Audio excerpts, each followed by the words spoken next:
ألف لام را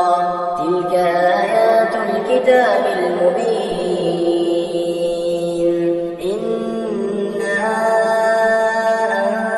أنزلناه قرآنا عربيا لعلكم تعقلون نحن نقص عليك أحسن القصص بما أوحينا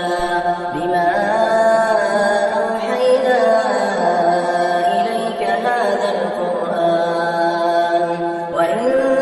كنت من قبله لمن الغافلين إذ قال يوسف لأبيه يا أبت إني رأيت 11 كوكبا والشمس والقمر رأيتهم لي ساجدين قال يا بني لا تقصص رؤياك على إخوتك فيكيدوا لك كيدا إن الشيطان للإنسان عدو مبين وكذلك يجتبيك ربك ويعلمك من تأويل الأحاديث ويتم نعمته عليك وعلى آل يعقوب كما أتمها على أبويك من قبل إبراهيم وإسحاق إن ربك عليم حكيم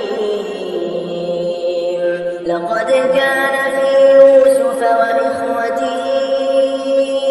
آيات للسائلين إذ قالوا ليوسف وأخوه أحب إلى أبينا منا ونحن عصبة إن أبانا لفي ضلال مبين اقتلوا يوسف أو اطرحوه أرضا يخل لكم وجه أبيكم وتكونوا من بعده قوما صالحين قال قائل منهم لا تقتلوا يوسف وألقوه في غيابة الجب يلتقطه بعض السيارة إن كنتم فاعلين قالوا يا أبانا ما لك لا تأمنا على يوسف وإنا له لناصحون أرسله معنا غدا يرتع ويلعب وإنا له لحافظون قال إني ليحزنني أن تذهبوا به وأخاف أن يأكله الذئب وأنتم عنه غافلون قالوا لئن أكله الذئب ونحن عصبة إنا إذا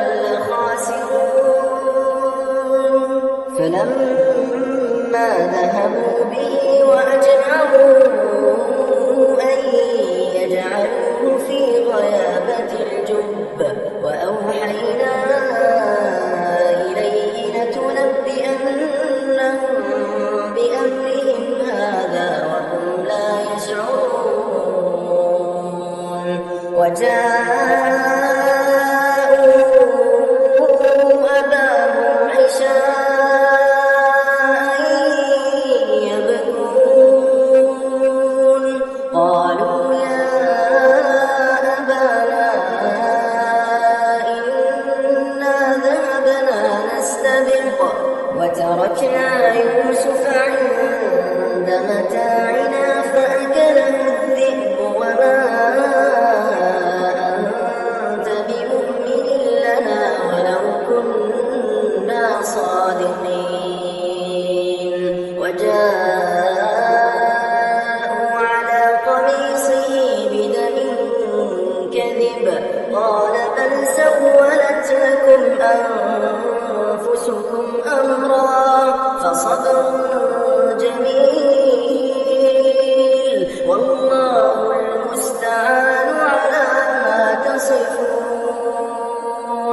وجاءت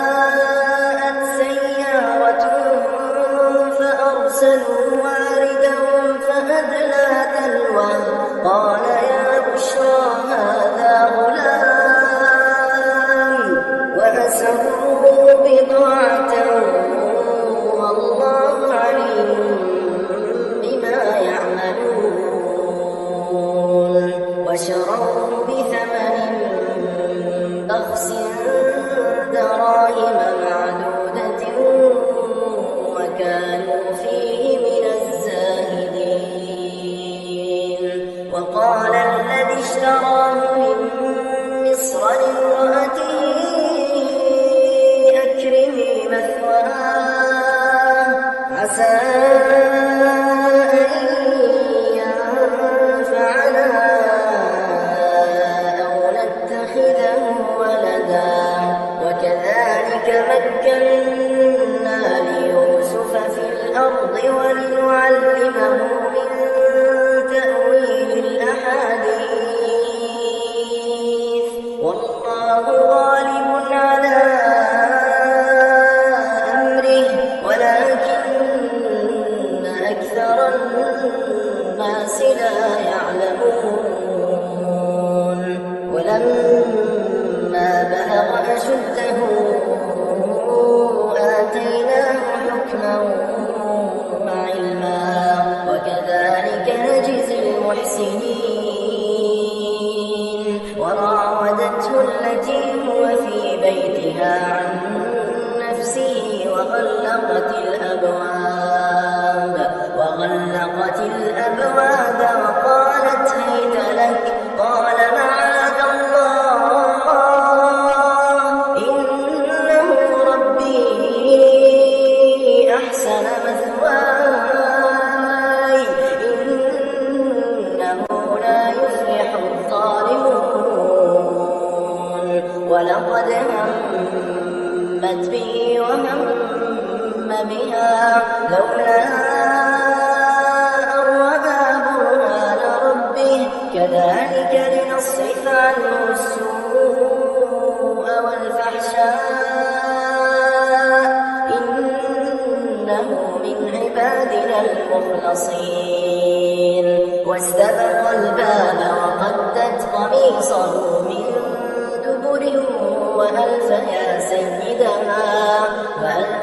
سيدها لدى الباب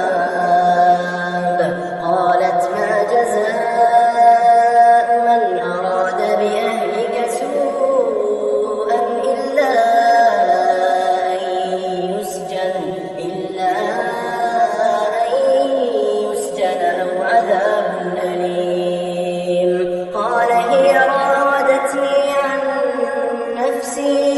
وشهد شاهد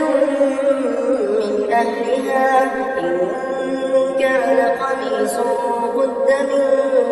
قبل فصدقت وهو من الكاذبين وإن كان قميصه قد من دبر فكذبت وهو من الصادقين فلما رأى قميصه قد من دبر قال إنه من كيدكن إن كيدكن عظيم يوسف أعرض عن هذا واستغفري لذنبك إنك كنت من الخاطئين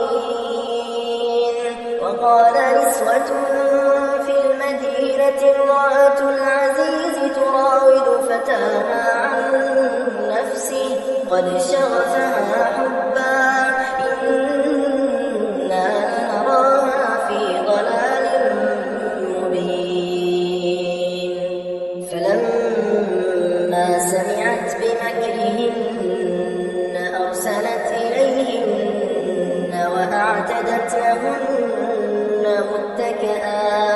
وآتت كل واحدة منهن سكينا وقالت اخرج عليهم فلما رأينه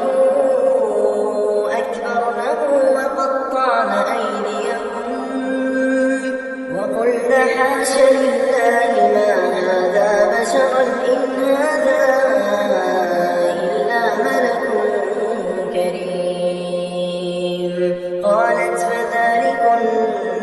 الذي لمتنني فيه ولقد راودته عن نفسه فاستعصم ولئن لم يفعل ما آمره ليسجنن وليكونن من الصاغرين. قال رب السجن أحب إلي مما يدعونني إليه وإلا تصرف عني كيدهن أصب إليهن وأكن من الجاهلين. فاستجاب له ربه فصرف عنه كيدهن إنه هو السميع العليم. ثم بدا لهم من بعد ما رأوا الآيات ليسجننه حتى حين. ودخل معه السجن فتيان قال أحدهما إني أراني أعصر خمرا وقال الآخر إني أراني أحمل فوق رأسي خبزا تأكل الطير منه نبئنا بتأويله إنا نراك من المحسنين. قال لا يأتيكما طعام ترزقانه إلا نبأتكما بتأويله قبل أن يأتيكما ذلكما مما علمني ربي إني تركت ملة قوم لا يؤمنون بالله وهم بالآخرة هم كافرون واتبعت ملة آبائي إبراهيم وإسحاق ويعقوب ما كان لنا أن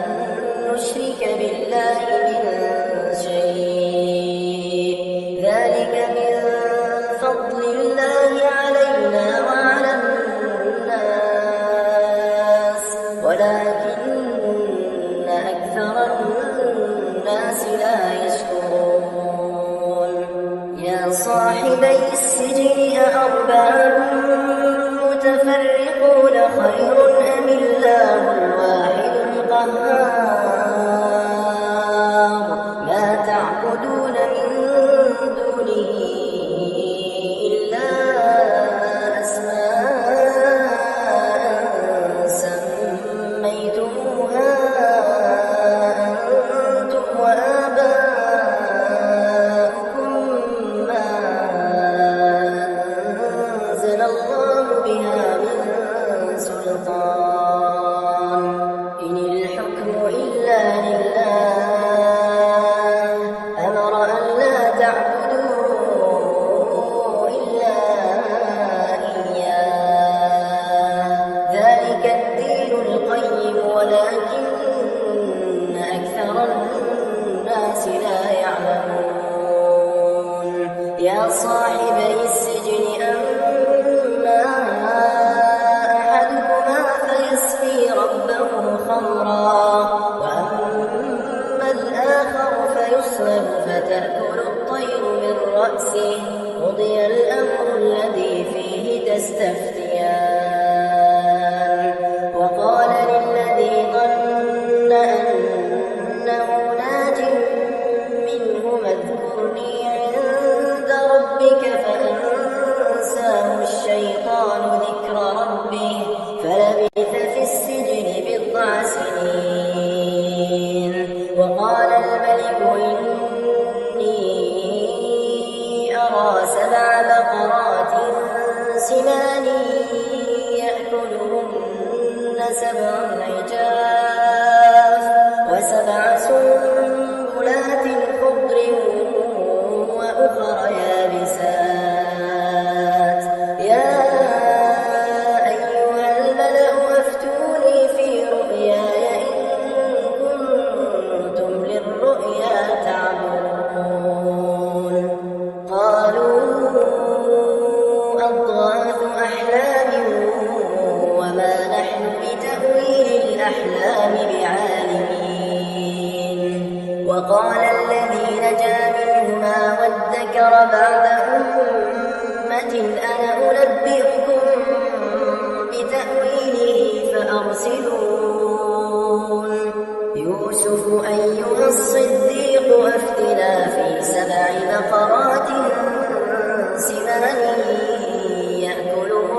فذروه في سنبله إلا قليلا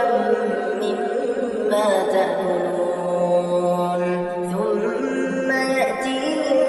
من بعد ذلك 7 شداد يأكلن ما قدمتم لهن إلا قليلا مما تحصنون ثم يأتي من بعد ذلك عام فيه يغاث الناس وفيه يعصرون وقال الملك ائتوني به فلما جاءه الرسول قال ارجع إلى ربك فاسأله ما بال النسوة اللاتي قطعن أيديهن إن ربي بكيدهن عليم قال ما خطبكن إذ راودتن يوسف عن نفسه قلن حاش لله ما علمنا عليه من سوء قالت امرأة العزيز الآن حصحص الحق أنا راودته عن نفسه وإنه لمن الصادقين ذلك ليعلم أني لم أخنه بالغيب وأن الله لا يهدي كيد الخائنين وما أبرئ نفسي إن النفس لأمارة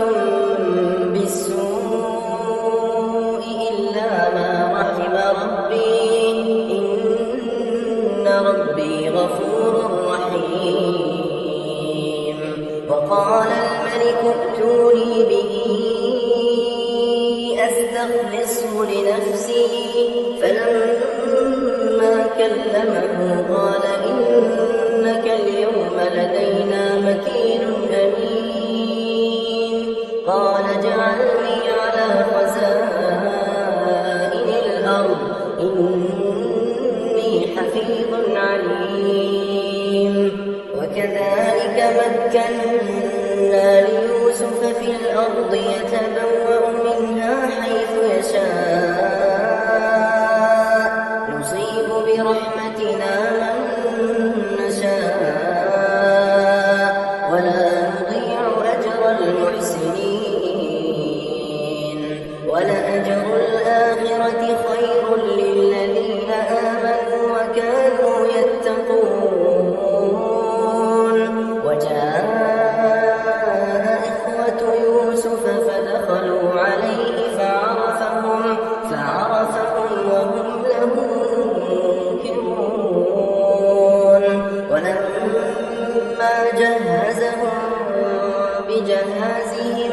قال ائتوني بأخ لكم من أبيكم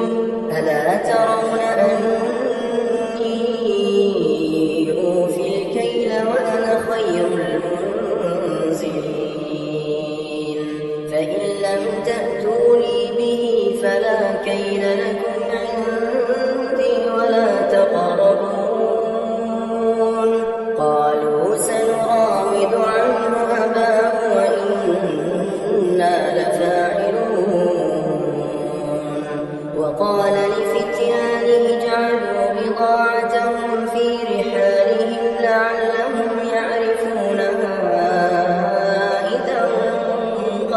انقلبوا إلى أهلهم لعلهم يرجعون فلما رجعوا إلى أبيهم قالوا يا أبانا منع منا الكيل فأرسل معنا أخانا نكتل وإنا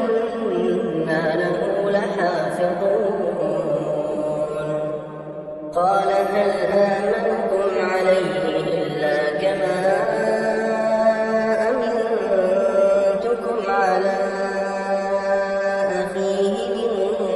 قبل فالله خير حافظا وهو أرحم الراحمين. ولما فتحوا متاعهم وجدوا بضاعتهم ردت إليهم قالوا يا أبانا ما نبغي هذه بضاعتنا ردت إلينا ونمير أهلنا ونحفظ أخانا ونزداد كيل بعير ذلك كيل يسير.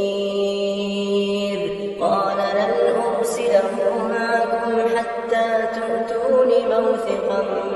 من الله لتأتونني به إلا أن يحاط بكم. فلما آتوه موثقهم قال الله على ما نقول وكيل. وقال يا بني لا تدخلوا من باب واحد وادخلوا من أبواب متفرقة وما أغني عنكم من الله من شيء إن الحكم إلا لله عليه توكلت وعليه فليتوكل المتوكلون. ولما دخلوا من حيث أمرهم أبوهم ما كان يغني عنهم من الله من شيء إلا حاجة في نفس يعقوب قضاها وإنه لذو علم لما علمناه ولكن أكثر الناس لا يعلمون. ولما دخلوا على يوسف آوى إليه أخاه قال إني أنا أخوك فلا تبتئس بما كانوا يعملون. فلما جهزهم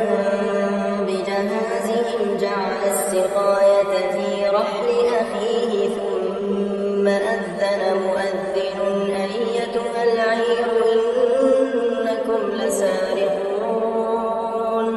قالوا وأقبلوا عليهم ماذا تفقدون؟ قالوا نفقد صواع الملك ولمن جاء به حمل بعير وأنا به زعيم. قالوا تالله لقد علمتم ما جئنا لنفسد في الأرض وما كنا سارقين. قالوا فما جزاؤه إن كنتم كاذبين؟ قالوا جزاؤه من وجد في رحله فهو جزاؤه كذلك نجزي الظالمين. فبدأ بأوعيتهم قبل وعاء أخيه ثم استخرجها من وعاء أخيه كذلك كدنا ليوسف ما كان ليأخذ أخاه في دين الملك إلا أن يشاء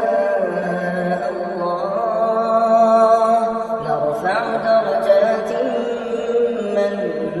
نشاء وفوق كل ذي علم عليم. قالوا إن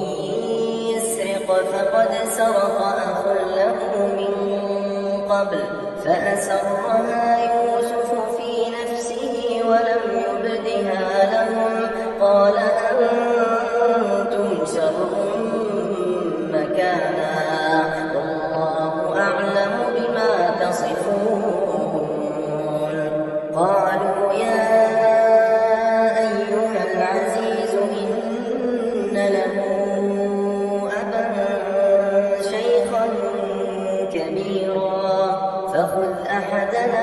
مكانه إنا نراك من المحسنين قال معاذ الله أن نأخذ إلا من وجدنا متاعنا عنده إنا إذا لظالمون فلما استيئسوا منه خلصوا نجيا قال كبيرهم ألم تعلموا أن أباكم قد أخذ عليكم موثقا من الله ومن قبل ما فرطتم في يوسف فلن أبرح الأرض حتى يأذن لي أبي أو يحكم الله لي وهو خير الحاكمين ارجعوا إلى أبيكم فقولوا يا أبانا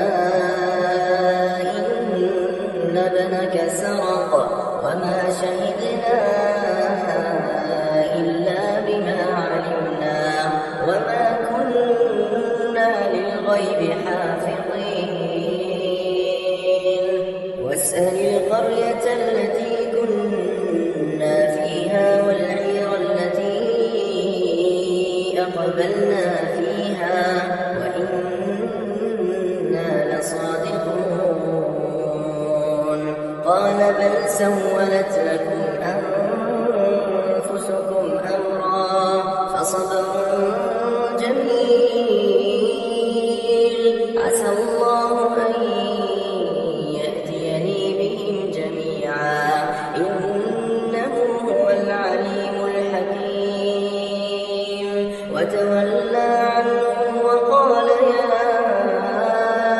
أسفا على يوسف وابيضت عيناه من الحزن فهو كظيم قالوا تالله تفتأ تذكر يوسف حتى تكون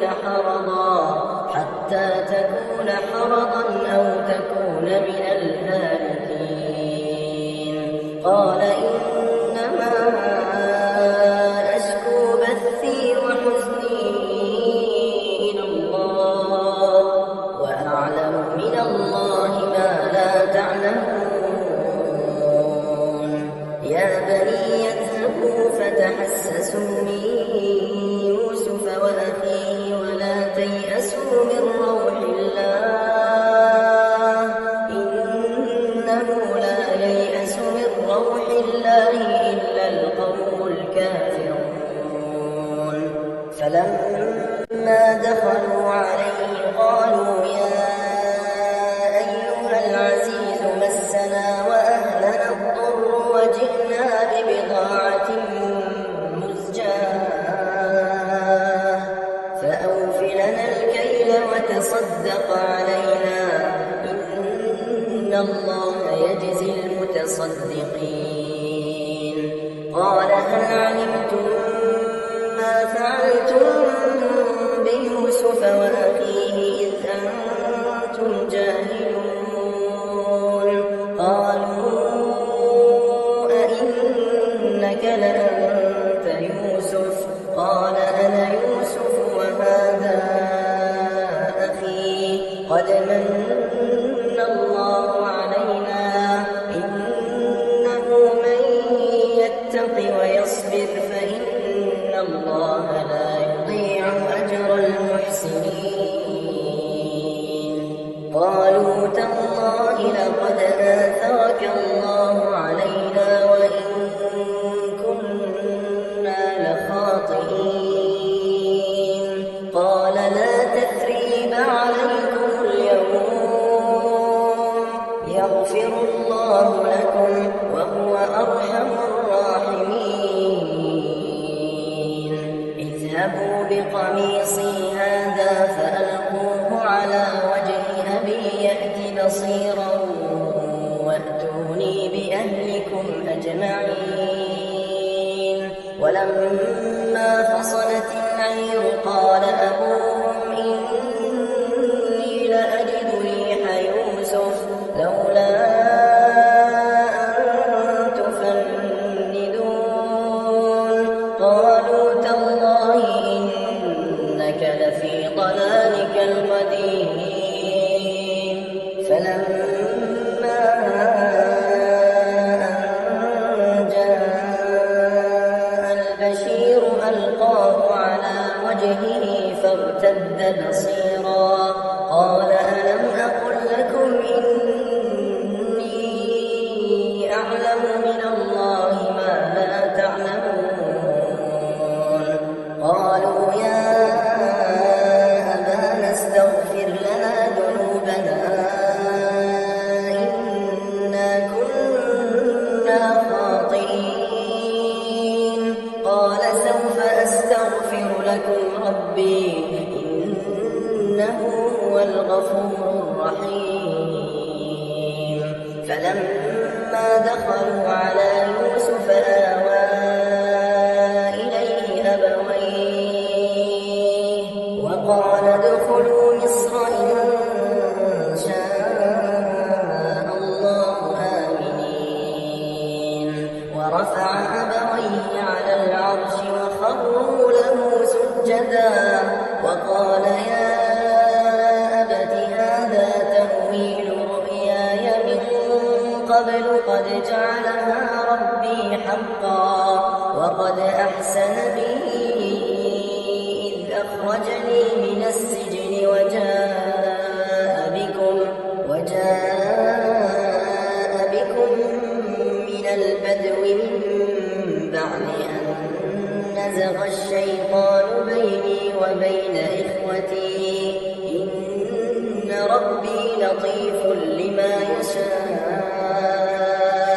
إنه هو العليم الحكيم رب قد آتيتني من الملك وعلمتني من تأويل الأحاديث فاطر السماوات والأرض أنت ولي في الدنيا والآخرة توفني مسلما وألحقني بالصالحين ذلك من أنباء الغيب نوحيه إليك وما كنت لديهم إذ أجمعوا أمرهم وهم يمكرون وما أكثر الناس ولو حرصت بمؤمنين وما تسألهم عليه من أجر إن هو إلا ذكر للعالمين وكأين من آية في السماوات والأرض يمرون عليها وهم عنها معرضون وما يؤمن أكثرهم بالله إلا وهم مشركون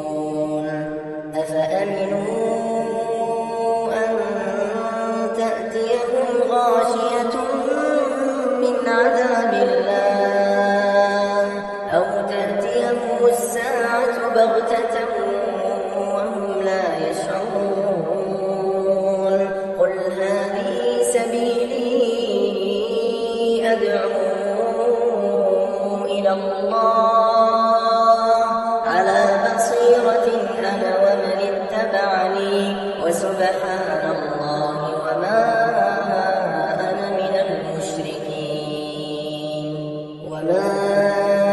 أرسلنا من قبلك إلا رجالا نوحي إليهم من أهل القرى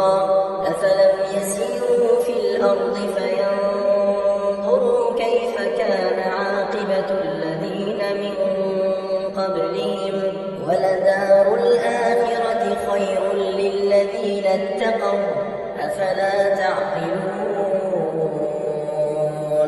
حتى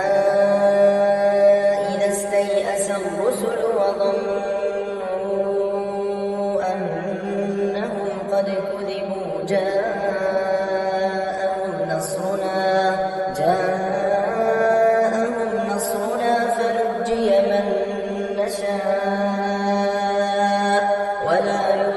بأسنا عن القوم المجرمين لقد كان في قصصهم عبرة لأولي الألباب ما كان حديثا يفترى ولكن تصديق الذي بين يديه وتفصيل كل شيء وهدى ورحمة لقوم